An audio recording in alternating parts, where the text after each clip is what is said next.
ইমন, ক্ষয়ক্ষতি সম্পর্কে কিছু জানতে পেরেছেন কিনা এবং আগুন লাগার কারণ সম্পর্কে কি ধারণা করছে ফায়ার সার্ভিস, পুরো তথ্য আমাদেরকে জানাবেন। কিছুক্ষণ আগেই স্বরাষ্ট্র উপদেষ্টা কথা বলেছেন, তিনি প্রাথমিকভাবে কিছু তথ্য দিয়েছেন। একটি তদন্ত কমিটির কথা বলেছেন, কিন্তু কত সদস্য তদন্ত কমিটি সেটি এখনো চূড়ান্ত হয়নি। স্বরাষ্ট্র সচিবকে সহ আরো দুজন সচিবের কথা বলা হয়েছে দুটি মন্ত্রণালয়ের, যে তারা এই তদন্ত কমিটিতে থাকবে। ফুল পাওয়ারের কমিটি, তার ভাষায় যদি বলি যে ফুল পাওয়ারের কমিটি একটি গঠিত হচ্ছে, সেটি 7, 9 অথবা 11 সদস্যের হতে পারে, এরকম একটি ধারণা দিয়েছেন। প্রাথমিকভাবে যিনি যে তথ্য জানিয়েছেন স্বরাষ্ট্র উপদেষ্টা, তিনি বলছেন যে 6 তলা থেকে আগুনের সূত্রপাত এবং কেন কি কারণে প্রাথমিকভাবে এই আগুনের সূত্রপাত হয়েছে সেটি তদন্তের পরেই আসলে জানা যাবে। তার কাছে প্রশ্ন ছিল যে এটির মধ্যে কোনো নাশকতা তারা দেখেন কিনা বা সরকার মনে করছে কিনা যে নাশকতা আছে কিনা। সেখানেও তিনি বলেছেন যে তদন্ত কমিটি পুরোটা কাজ করার পরেই আসলে এটির কারণ অনুসন্ধান হবে। যেহেতু ফায়ার সার্ভিস এখনো কাজ করছে, ভেতরে তল্লাশি চলছে ফায়ার সার্ভিসের, কেউ আহত হয়েছে কিনা সেইগুলো এবং কি পরিমাণ ক্ষয়ক্ষতি হয়েছে, কোন কোন তলাগুলো ক্ষয়ক্ষতি হয়েছে, সেই বিষয়গুলোই আসলে এখনো পর্যালোচনা করছে। আপনি দেখতে পাচ্ছেন যে উৎসুক মানুষ যেমন রয়েছে, তেমনি সচিবালয়ের যারা কর্মকর্তা কর্মচারী রয়েছে তারাও কিন্তু আসতে শুরু করেছেন। তাদের অফিসের সময় হয়ে গেছে এবং সেই সময় অনুযায়ী তারা প্রবেশ করার জন্য সব সচিবালয়ের যারা কর্মকর্তা কর্মচারী আছেন তারা কিন্তু এখানে আসছেন। এবং অগ্নি নির্বাপন হয়েছে 6 ঘন্টারও বেশি সময় লেগেছে।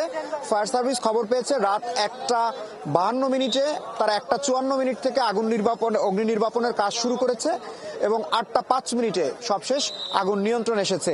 একজন ফায়ার সার্ভিসের কর্মী, তার নাম সোহানুজ্জামান নয়ন, তার বাড়ি রংপুরে, তার বয়স 24, তিনি বাবা মায়ের একমাত্র ছেলে ছিলেন, তার একটি বোন রয়েছে। তিনি যখন আগুনের সূত্রপাত হয় তখন ফায়ার সার্ভিসের যে গাড়ি, সেই গাড়ি থেকে পাইপ নিয়ে রাস্তা পার হচ্ছিলেন, তখন একটি ট্রাক তাকে ধাক্কা দিলে তিনি ঘটনাস্থলেই গুরুতর আহত হন। তাকে উদ্ধার করে হাসপাতালে নিয়ে যাওয়ার পরে তাকে কর্তব্যরত চিকিৎসক তাকে মৃত ঘোষণা করেন। এর বাইরেও 2 থেকে 3 জন ফায়ার ফাইটার আহত হয়েছেন। তাদের অবস্থা খুব বেশি একটু গুরুতর নয়, তারা ঢাকা মেডিকেলে এখনো চিকিৎসাধীন অবস্থায় আছে। এবং দেখতে পাচ্ছেন যে এই আগুনের খবর পাওয়ার পরেই মূলত 2 প্লাটুন বিজিবি এখানে মোতায়েন করা হয়েছে। সেনাবাহিনী, র্যাব এবং অন্যান্য আইনশৃঙ্খলা বাহিনীর সদস্য যারা রয়েছেন তারাও এখানে এসেছেন এবং এখনো দেখতে পাচ্ছেন যে বিপুল সংখ্যক যারা আছেন এখানে উপস্থিত, তারা বেশিরভাগই সচিবালয়ের কর্মকর্তা কর্মচারী। 8টি মন্ত্রণালয় এবং বিভাগ এখানে ক্ষতিগ্রস্ত হয়েছে এবং সেই তালিকা যদি আপনাকে আমি বলি যে 8টি মন্ত্রণালয় এবং ক্ষতিগ্রস্তের যে তালিকা, সেই তালিকায় আমরা একটু জানিয়ে দিতে চাই যে কোন কোন মন্ত্রণালয়গুলো ক্ষতিগ্রস্ত হয়েছে। সেই ক্ষতিগ্রস্তের তালিকাটা আমরা একটু সময় নিচ্ছি। তালিকাটি আমার হাতে রয়েছে যে কোন কোন মন্ত্রণালয় এবং বিভাগগুলো ক্ষতিগ্রস্ত হয়েছে। পানি সম্পদ মন্ত্রণালয় রয়েছে, যুব ক্রীড়া মন্ত্রণালয় রয়েছে, ডাক ও টেলিযোগাযোগ ও তথ্য প্রযুক্তি মন্ত্রণালয়, ডাক ও টেলিযোগাযোগ বিভাগ, স্থানীয় সরকার পল্লী উন্নয়ন সমবায় মন্ত্রণালয়, স্থানীয় সরকার বিভাগ, পল্লী উন্নয়ন ও সমবায় বিভাগ, শ্রম ও কর্মসংস্থান মন্ত্রণালয়, অর্থ বিভাগ, আর্থিক প্রতিষ্ঠান বিভাগ, অভ্যন্তরীণ সম্পদ বিভাগ, সড়ক পরিবহন ও সেতু মন্ত্রণালয়, সড়ক পরিবহন ও মহাসড়ক বিভাগ।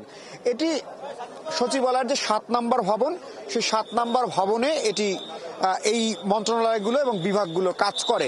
যেহেতু 6, 7, 8 এবং 9 এই 4টি তালা আসলে ক্ষতিগ্রস্ত হয়েছে, বেশিরভাগই এই তালাতে, এবং 8ম তলাতে ডাক ও টেলিযোগাযোগ উপদেষ্টা নাহিদ ইসলাম সেখানে অফিস করেন, তার দপ্তর রয়েছে। এর বাইরে আরো যে বিভাগগুলো রয়েছে সেই বিভাগগুলো ক্ষতিগ্রস্ত হয়েছে এবং যারা কর্মকর্তা কর্মচারী এখানে এসেছেন তাদের সাথেও কথা হয়েছে। এখানে গুরুত্বপূর্ণ যে নথিগুলো থাকে, বারবারই বলছিলাম যে সচিবালয় বাংলাদেশের প্রশাসনিক প্রাণকেন্দ্র, এর মাধ্যমেই পুরো বাংলাদেশ পরিচালিত হয়। এখানে যে নথিগুলো থাকে এগুলোকে আসলে টাকার হিসেবে মূল্যায়ন করা সম্ভব নয়, কারণ আমার যে স্কুল বা বিশ্ববিদ্যালয়ের সার্টিফিকেট সেটি আসলে টাকার অঙ্কে মূল্যায়ন করা যায় না, বা সেটির টাকা অঙ্ক নির্ধারণ করা যায় না। একটি সার্টিফিকেট পুড়ে গেলে সেটি আসলে রিপ্লেস করতে হয়। এখন যে নথিগুলো পুড়ে গেছে বা যে কাগজপত্রগুলো ক্ষতি হয়েছে ধারণা করা হচ্ছে, সেটিকে আসলে কোনো না কোনো উপায়ে কোনো না কোনো ভাবে এটিকে ব্যবস্থা করতে হবে, অন্য কোনো বিষয় অন্য কোনো জায়গা থেকে সংগ্রহ করতে হবে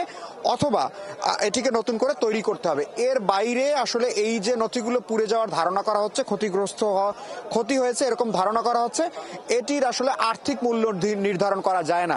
ফায়ার ফাইটার অর্থাৎ ফায়ার সার্ভিসের মহাপরিচালকের সাথে কথা হয়েছিল, তিনি জানিয়েছেন যে কেন আসলে এরকম দীর্ঘ সময় লাগলো, 20টি ইউনিটের 6 ঘন্টার চেষ্টা কেন প্রয়োজন হয়েছে। সেখানে ফায়ার সার্ভিসের মহাপরিচালক জানিয়েছেন যে ভেতরে যে ইন্টেরিয়র ডিজাইন অর্থাৎ ভেতরে সৌন্দর্য বর্ধন থেকে শুরু করে রুমের যে পার্টিশন করা হয়েছে সেখানে অনেকগুলো ধাপ তাদেরকে পার হতে হয়েছে এবং এই ইন্টেরিয়র ডিজাইনের কারণে আগুনটি ছড়িয়েছে বেশি। এবং একই সাথে সচিবালয় সেই সময় বন্ধ থাকার কারণে বিভিন্ন রুম তালাবদ্ধ ছিল, কলাপসিক্যাল গেট তালাবদ্ধ ছিল। এই কারণগুলো তাদেরকে প্রতিটি রুমে তালা ভেঙে ভেঙে ঢুকতে হয়েছে, যে কারণে এই সময়টি দীর্ঘ সময় লেগেছে। আমরা দেখতে পাচ্ছি যে এখনো আরো আমরা একটু দেখাই যে আরো কিছু গাড়ি ভেতরে ঢুকছে উদ্ধারকারী হিসেবে। এখানে অন্যান্য যে বিভাগগুলো রয়েছে, বিশেষ করে ইন্টারনেট সংযোগ থেকে অন্যান্য যে বিষয়গুলো আছে, এখানে সকল পর্যায়ের কর্মকর্তারা ঢুকছেন। তারা আসলে পর্যালোচনার করেই কি ধরনের ক্ষতি হয়েছে সেটি আমরা জানতে পারবো। লিনিয়া, ইশতিয়াক ইমন, এ বিষয়ে আমরা আরও বিস্তারিত জানতে পারবো আপনার কাছ থেকে পরবর্তীতে। দর্শক, সচিবালয় থেকে যুক্ত ছিলেন ইশতিয়াক ইমন আমাদের সঙ্গে।